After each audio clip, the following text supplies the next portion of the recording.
होना चाहिए कि बक्सर का आदमी बार बार यहाँ सांसद कैसे बनता है। आपके जहन में ये सवाल खड़ा होना चाहिए कि चतरा का सांसद बिहार की धरती से कैसे बनता है। आपके जहन में ये सवाल खड़ा होना चाहिए कि पलामू का सांसद बिहार की धरती से क्यों बनता है। आपके जहन में यह भी सवाल खड़ा होना चाहिए कि धनबाद का सांसद यूपी से क्यों बनता है।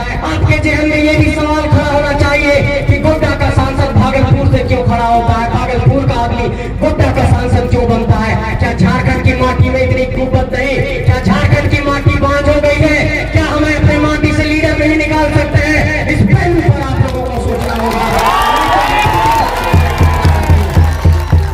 मैं ये भी कहना चाहता हूँ आप सबसे कि देखिए, झारखंड के भीतर हम लोगों ने बार बार ये कहा कि 4345 पंचायतों के भीतर एक विचारधारा को हम लोगों ने पहुंचाने का काम किया और इस विचारधारा के नायक टाइगर जयराम महतो जी ने लगातार दिन रात को एक करके यहाँ पर सभाओं को संबोधित करते हुए झारखंड में एक जन जागरण किया है।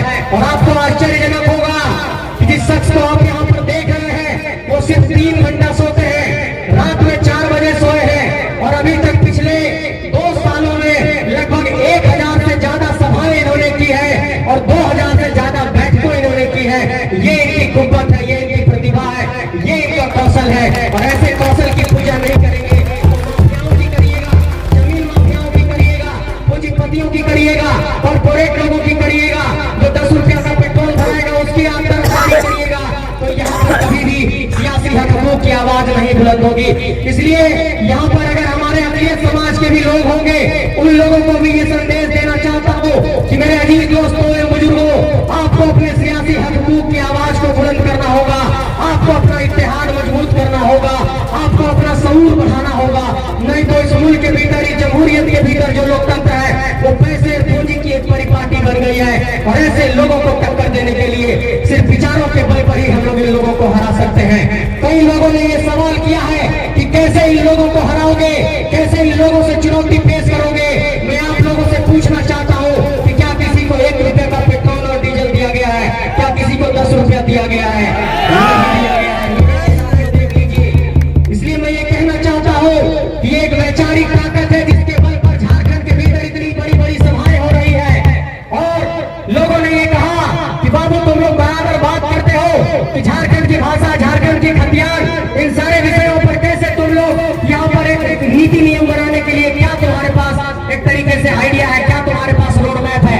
हम लोगों ने कहा है कि हम लोगों ने सभी राज्यों के स्थानीय नीति का अध्ययन किया, हम लोगों ने सभी राज्यों के नियोजन नीति का अध्ययन किया है और इस बात और कई लोगों ने ये कहा कि तुम लोग नफरत फैलाते हो। उन लोगों को ये जवाब पेश करना चाहता हूँ कि राष्ट्रीय एकता में हम विश्वास रखते हैं, इसीलिए इस तिरंगे से प्यार है, लेकिन इस पीले रंग से, इस हरे रंग से, झारखंड की हरियाली से भी उतना मोहब्बत है, इसलिए अपने हक के लिए लड़ रहे हैं। इसलिए झारखंड का एक एक नौजवान गलियों में जाकर के इस आंदोलन को एक मुकाम तक पहुंचाने का काम कर रहा है। इसलिए एक बात ये कहना चाहता हूँ कि अगर इस आंदोलन को हम लोगों ने मिलकर के मुकाम नहीं दिया, इस आंदोलन को अगर हम लोगों ने मुकम्मल नहीं किया, इस लड़ाई को अगर हम लोग अगली पंक्ति में नहीं ले गए, तो आने वाले दशकों में ये झारखंड पुनः बर्बाद हो जाएगा। सामने आप देखिए, यहाँ पर टोल प्लाजा के हमारे कर्मी हैं, उनके साथ शोषण होता है, रियाडा के कर्मी हैं, उनके साथ शोषण होता है, NH का आज तक यहाँ पर रोड नहीं बन पाया। कई ऐसी सारी समस्याएं हैं कि जहाँ पर आपको ये नजर आएगा कि इस इलाके में नेतृत्व की एक बहुत अच्छी जरूरत है, एक बेहतर नेतृत्व की जरूरत है। इसलिए ये कहना चाहता हूँ कि लोगों को जवाब देने के लिए सिर्फ हौसले की बुनियाद पर ही हराया जा सकता है। इसलिए सभी सभाओं में हम लोगों ने कहा कि लोगों से लड़ने के लिए जहाँ पर भी जिस तरीके से, जिस मोर्चे पर, जिस रूप में टकराना पड़ेगा, ये नौजवान टकराने को तैयार है, ये लड़ाई से पीछे नहीं हटेंगे, ये भरोसा आप लोगों को दिला रहे हैं। और एक सवाल और हम लोगों से किया जाता है कि क्या तुम लोगों के पास पैसे की ताकत है, पूंजी की ताकत है?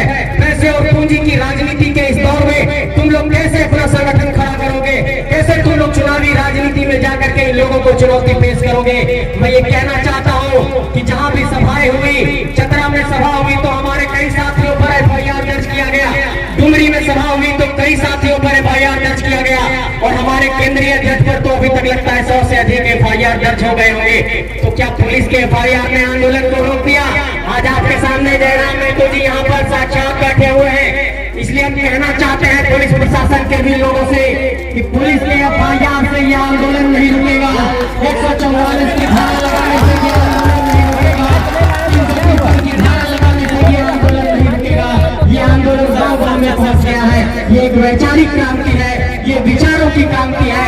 और जिस धरती ने निर्मल महतो को पैदा किया है, जिस धरती ने शेख भिखारी को पैदा किया है, जिस धरती ने सिद्धू कानू को पैदा किया है, जिस धरती ने बिरसा मुंडा को पैदा किया है, उसी धरती ने टाइगर जयराम महतो को पैदा किया है। तो निश्चित रहिए झारखंड में क्रांति होकर के रहेगी।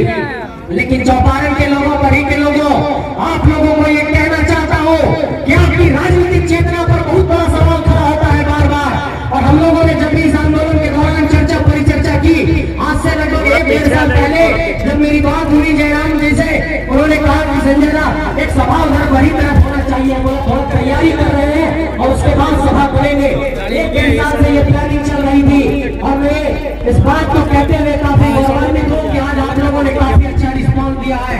इसलिए मैं कहना चाहता हूँ कि नौजवानों, जो हमारे भाई कहते हैं उनको नौजवानों फिर से इनकलाब आया है, जो लगातार वो कहते हैं कि झारखंड की गलियों से एक आवाज आया है, उनको नौजवानों इनकलाब आया है। इस इनकलाब का लाज रखिए, इस इनकलाब को आगे बढ़ाइए। ये एक नए इनकलाब की आवाज है, ये एक नए आंदोलन की आवाज है, ये एक नए क्रांति की आवाज है। और इस क्रांति की धारा को कोई रोक नहीं सकेगा। चाहे झूला पहाड़ हो, चाहे धनुआ का जंगल हो, चाहे सारंगा का जंगल हो, चाहे झारखंड का कोना कोना हो, हर जगह ये आंदोलन पहुंचा है। कहीं भी सभा अनाउंस हो रही है तो 50,000 50,000 की भीड़ आ रही है और राजनीतिक दलों का होश उड़ा हुआ है। अरे झारखंड तो झारखंड, बेलापुर में, अब दिल्ली में, अब बेंगलोर में भी लोगों ने तहलका मचा दिया है। और सोचिए, एक सभा करने गए मुंबई में और 42 छोटी-छोटी बैठकें करके लौटे हैं। ऐसे हमारे केंद्रीय अध्यक्ष टाइगर जयराम महतो हैं। इसलिए मैं ये कहना चाहता हूँ, इस नेतृत्व के कौशल को अगर हम लोगों ने नहीं पहचाना, इस नेतृत्व की क्षमता को अगर हम लोगों ने नहीं पहचाना, तो ये झारखंड फिर से ऐसी ताकतों का गुलाम हो जाएगा जो झारखंड की विरोधी ताकतें हैं। आपकी जमीन लूट ली गई है, विस्थापन कर दिया गया है, पुनर्वास का कोई भरोसा नहीं है। आपके बेटे बेटी फॉर्म भर रहे हैं, नौकरी के लिए नियोजन नीति नहीं है। आप सांसद विधायक अपने पार्टी का ढूंढते हैं तो आपका सांसद विधायक भी नहीं है। आप जाते हैं कचहरी में तो न्यायिक व्यवस्था में भी आपके लोग नहीं है। जाते हैं आप इसी ऑफिस में, बीडीओ ऑफिस में, तो वहाँ पर भी आपके लोग कम हैं। इसका मतलब कि नौकरशाही में, इसका मतलब कि अफसरशाही में, इसका मतलब कि न्यायिक व्यवस्था में, इसका मतलब कि नेतृत्व में, इसका मतलब कि हर जगह सिर्फ आप पिछली पंक्ति में खड़े हैं। इसलिए आपको इस आवाज को बुलंद करना होगा मेरे साथियों। और मैं ये कहना